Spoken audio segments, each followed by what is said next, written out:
మెడ్సీ IVF ఉచిత సంతాన సాఫల్య చికిత్స శిబిరం ఏప్రిల్ 15 నుండి మే 15 వరకు. నమస్తే, welcome to Suman TV news. నేను మీ సాయి. ఆంధ్రప్రదేశ్ ఎన్నికల్లో ప్రచార పర్వం కొనసాగుతున్నటువంటి సందర్భంలో జనసేన అధినేత పవన్ కళ్యాణ్ పైన ఏదైనా కుట్ర జరగబోతుందా? గతంలో ఇప్పటికే బ్లేడ్లతోటి కొంతమంది దాడి చేయడానికి వస్తున్నారు, ఎవరో తెలియదు అగంతకులు అనేటువంటి విషయాన్ని ప్రస్తావించినటువంటి పవన్ కళ్యాణ్ తాజాగా మరలా భీమవరంలో జరిగినటువంటి సభలో అలాంటి ఇద్దరు గుర్తు తెలియని వ్యక్తులు దొరకడం, వారి చేతుల్లో చాకులు కూడా కనిపించడంతో ఒక్కసారిగా జనసేన శ్రేణులు కూడా మరొకసారి ఆందోళనకు గురయ్యేటువంటి పరిస్థితి నెలకొంది. సో పవన్ కళ్యాణ్ పైన ఏమైనా కుట్ర జరుగుతుందా? దీనికి సంబంధించి మనం మాట్లాడదాం. మనతో పాటు Suman TV news chief editor Keshav గారు ఉన్నారు. సార్ నమస్తే. నమస్తే. సో పవన్ కళ్యాణ్ గతంలో చేసినటువంటి వ్యాఖ్యలే కానీ, ఆయన చెప్పినటువంటి విషయాలే కానీ, వరుసగా జరుగుతున్నటువంటి పరిణామాలే కానీ, ఇవి చూస్తే నిజంగానే పవన్ కళ్యాణ్ పైన ఏదైనా జరగబోతుందా కుట్ర అనేటువంటి ఒక ప్రశ్న కనిపిస్తుంది. తాజాగా జరిగినటువంటి ఘటన ద్వారా ఏం చెప్పగలరు? పవన్ కళ్యాణ్ ఇటీవల ఎన్నికల ప్రచార సమయంలో ఒక స్టేట్మెంట్ ఇచ్చారు. ఆయనని కలిసేందుకు వచ్చేటువంటి వాళ్ళలో చేతులు తాకేటువంటి క్రమంలో కానీ, కరచాలనం చేసేటువంటి ప్రయత్నంలో కానీ కొంతమంది బ్లేడ్లతో గాయపరిచేటువంటి ప్రయత్నం చేస్తున్నారు. అది కూడా ఎక్కువగా ఆయన సెక్యూరిటీ సిబ్బంది దీని బారిన పడుతున్నారు అనేటువంటి విషయం చెప్పారు. అలానే దాదాపు ఒక 2000 మందిని ఒక సుపారీ గ్యాంగ్ లాగా ఎంగేజ్ చేసినట్టుగా కిరాయి మోకల్ని ఎంగేజ్ చేశారు. వాళ్ళ ద్వారా ఇటువంటి చర్యలకు పాల్పడుతున్నారు. అందుకనే నేను ప్రతి ఒక్కరిని కలవలేకపోతున్నాను, అర్థం చేసుకోండి అనేటువంటి ఒక స్టేట్మెంట్ ఇచ్చారు పవన్ కళ్యాణ్. అంతకుముందు కూడా ఆయన పైన ఏదో విదేశాల్లో ఒప్పందం చేశారు, పవన్ కళ్యాణ్ ఇబ్బంది పడ్డం, ఇంటి దగ్గర రెక్కీ నిర్వహించారు. సో ఈ విమర్శలు అన్నీ వచ్చినాయి. గతంలో కౌలు రైతు భరోసా యాత్ర కోసం ఆయన వెళ్ళేటువంటి క్రమంలో కూడా బహుశా రాయలసీమ జిల్లాలో ఈయన కాన్వాయ్లోకి అన్నోన్ వెహికల్స్ కొన్ని చొరబడే ప్రయత్నం చేయడం, పోలీసులు నిర్వహించడం, వాళ్ళని ప్రశ్నించడం, ఇట్లాంటివన్నీ కూడా వరుసగా జరిగాయి. ఇప్పుడు పవన్ కళ్యాణ్ చెప్పినటువంటి స్టేట్మెంట్ ప్రకారం చూస్తే ఆయనని ఎలక్షన్ క్యాంపెయిన్లో ఇప్పుడు లాస్ట్ మార్చి 30వ తేదీ నుంచి చూస్తే ఎక్కువ రోజులు, ఈ 22 రోజుల లెక్క మనం తీసి చూస్తే కనుక ఎక్కువ రోజులు ఆయన పిఠాపురం కాన్స్టిట్యున్సీలోనే ఉన్నారు. సో పిఠాపురం నియోజకవర్గం, దాని చుట్టుపక్కల జరిగినటువంటి ప్రచార కార్యక్రమాలు, తర్వాత ఎన్నికల ప్రచార సభల్లో పాల్గొంటున్నటువంటి విధానం, ఇవన్నీ చూస్తే ఆయన పైన ఏదో కుట్ర జరుగుతుంది అనేటువంటి అనుమానం జనసేన పార్టీ నాయకులు వ్యక్తపరుస్తున్నారు. వాటికి బలం చేకూరేలాగా నరసాపురం, భీమవరంలో సభలు నిర్వహించారు.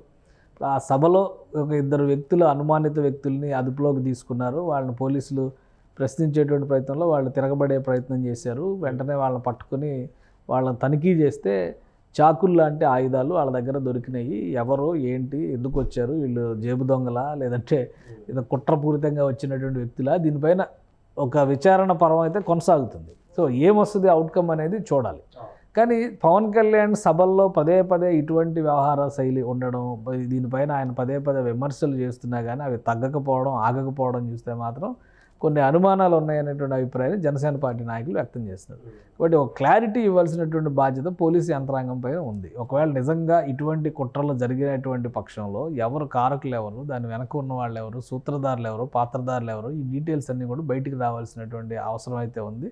ఇప్పుడు భీమవరంలో జరిగినటువంటి ఇన్సిడెంటే తీసుకుంటే ఆ దొరికిన ఇద్దరు కూడా ఒక చోట నుంచి వచ్చిన వాళ్ళు కాదు. భీమవరం ప్రాంతంలోనే ఆ బొలుసుమూడి అనేటువంటి ఒక ఏరియా నుంచి ఒకరు వచ్చారు, దుర్గాపురం అనేటువంటి ఏరియా నుంచి ఇంకొకరు వచ్చారు. ఒకవేళ కలిసికట్టుగా వీళ్ళు చేసేటువంటి దొంగతనాలకు పాల్పడే వాళ్ళు అయితే ఏదైనా ఒక ప్రాంతం, ఒక గ్రామం, ఒక ఊరు నుంచి వచ్చిన వాళ్ళు అయి ఉంటారు.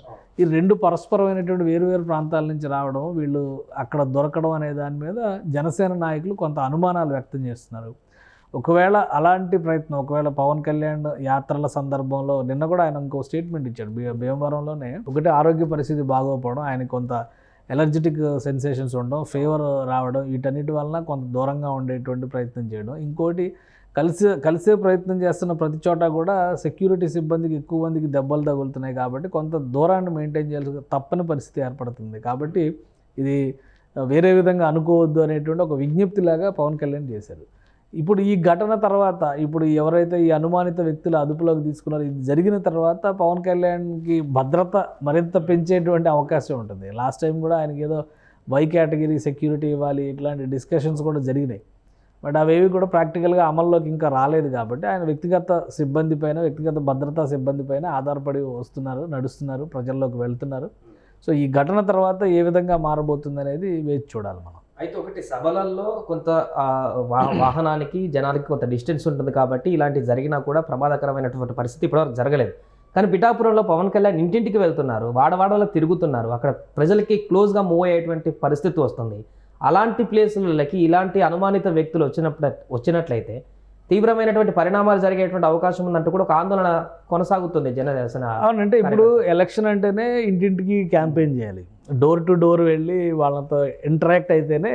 ఇప్పుడు మొన్నటి ఏమన్నారు, వైఎస్ఆర్సీపీ నాయకురాలు వంగా గీత ఇంటింటికి వెళ్ళి వస్తున్నారు, పవన్ కళ్యాణ్ అలాంటి పరిస్థితి లేదు, ఆయన వెళ్ళడం లేదు అనేటువంటి విమర్శింది. ఇప్పుడు ఆయన ఇంటింటికి వెళుతున్నటువంటి క్రమంలో ఇలాంటి సమస్యలు వస్తున్నాయి. కాబట్టి ఎలా దీన్ని పరిష్కరిస్తారనేది చూడాలి. అయితే ఒకటి 2 రోజులుగా నియోజకవర్గంలో బస చేస్తున్నాడు ఆయన. నియోజకవర్గంలో ఉన్నటువంటి ప్రజలతో ఇంటరాక్ట్ అయ్యే విధంగా అక్కడ వ్యవస్థలను కొంత ఏర్పాటు చేసుకున్నారు. ముఖ్యంగా పిఠాపురం కాకినాడ పార్లమెంటు పరిధిలో గెలుపు అనేటువంటి విషయంలో జనసేన పార్టీ నాయకత్వం కానీ కార్యకర్తలు కానీ స్థానిక నాయకులు కానీ ఒక సమన్వయంతో పనిచేసేటువంటి ప్రయత్నం చేస్తున్నారు. దీనికి తోడు ఇటువంటి పరిణామాలు జరిగినప్పుడు ఏంటంటే కొంత స్లో డౌన్ అయ్యేటువంటి పరిస్థితి ఉంటుంది. పవన్ కళ్యాణ్ గారు నేరుగా ప్రజల్లోకి వెళ్లకుండా దూరం నుంచి మాట్లాడేటువంటి పరిస్థితి, దానివల్ల పార్టీకి కొంత నష్టం జరిగేటువంటి పరిస్థితి కూడా ఉంటుంది. కానీ ఆయన భద్రత కూడా చాలా ముఖ్యమైనటువంటి అంశం కాబట్టి ఈ 2 విషయాలని దృష్టిలో పెట్టుకునే పోలీసు భద్రతను పెంచుకోవడమా, లేదా ఇప్పుడు వై కేటగిరీ ఏదో అంటున్నారు దాని మీద ఒకవేళ ఎలక్షన్ కమిషన్కి లెటర్ రాయడమా, ఇప్పుడు జనసేన పార్టీ దాని మీద ఒక నిర్ణయం తీసుకోవాలి. లేదంటే ఉన్న 20 రోజుల ప్రచార పర్వంలో దాదాపు 19 రోజులు ఉంది. ఇంకా ఈ ప్రచార సమయంలో సెక్యూరిటీ రీజన్స్తో దూరంగా ఉంటే ప్రజలతో కలిసేటువంటి అవకాశాన్ని కోల్పోయేటువంటి పరిస్థితి ఉంటుంది.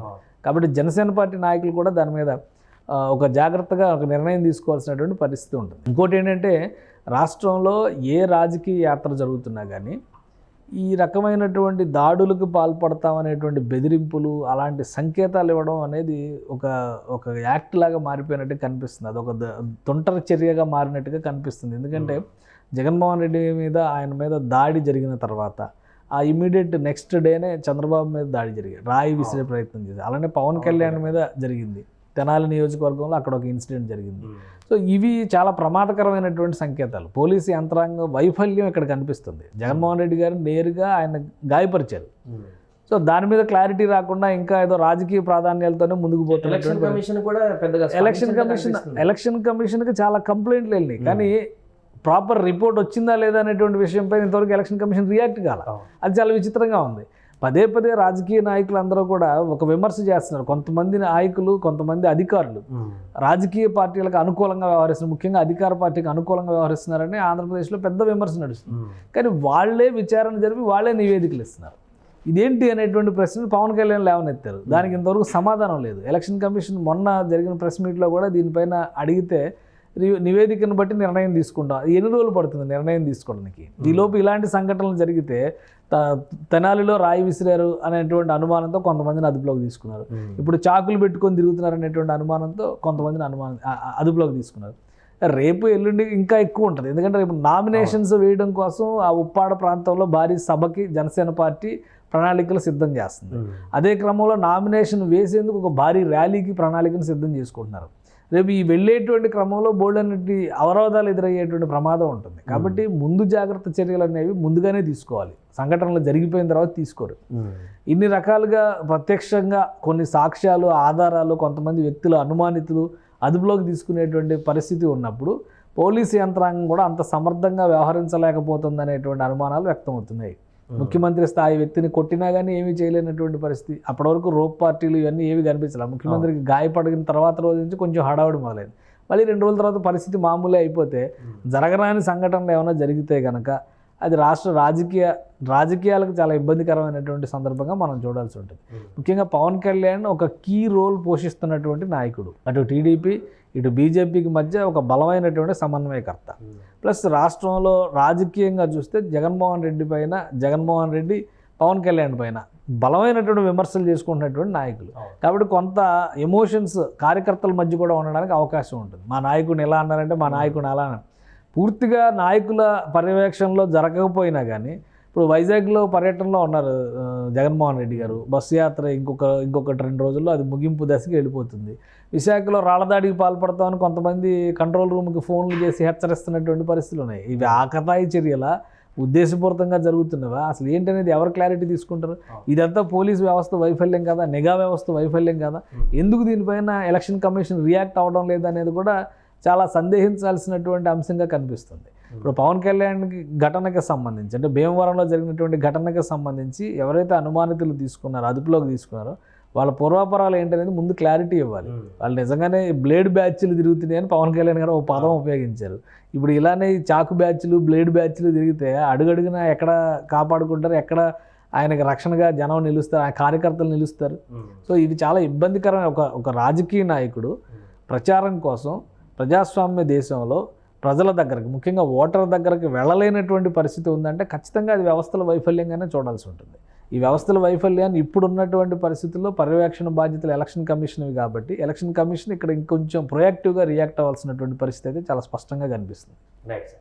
సో మొత్తానికి అది పవన్ కళ్యాణ్ సభలకు సంబంధించి కానీ, పవన్ కళ్యాణ్ ప్రచారంలో కానీ కొంతమంది అనుమానితులు ఇట్లాంటి ఘటనలకు పాల్పడడం అయితే జనసేన నేతలకైతే ఆందోళన కలిగిస్తుంది, కార్యకర్తలు కూడా. ముఖ్యంగా గతంలో చేసినటువంటి వ్యాఖ్యలకు బలం చేకూర్చేటువంటి విధంగా నిన్న భీమవరం సభలో దొరికినటువంటి 2 వ్యక్తుల వద్ద చాకులు కూడా ఉండడం అనేది మరింత ఆందోళన కలిగిస్తుంది. భవిష్యత్తులో ఇలాంటి ఘటనలు కానీ, అనుమానితుల అడుగుజాడలని పోలీసులు నిఘా వేసి వారిని సభలకు కానీ ఇలాంటి నేతలందరికీ స్వేచ్ఛగా ప్రచారంలోకి ముందుకు వెళ్ళడానికి పూర్తి స్థాయిలో యంత్రాంగాన్ని సిద్ధం చేయాలంటూ కూడా వారు కోరుతున్నారు.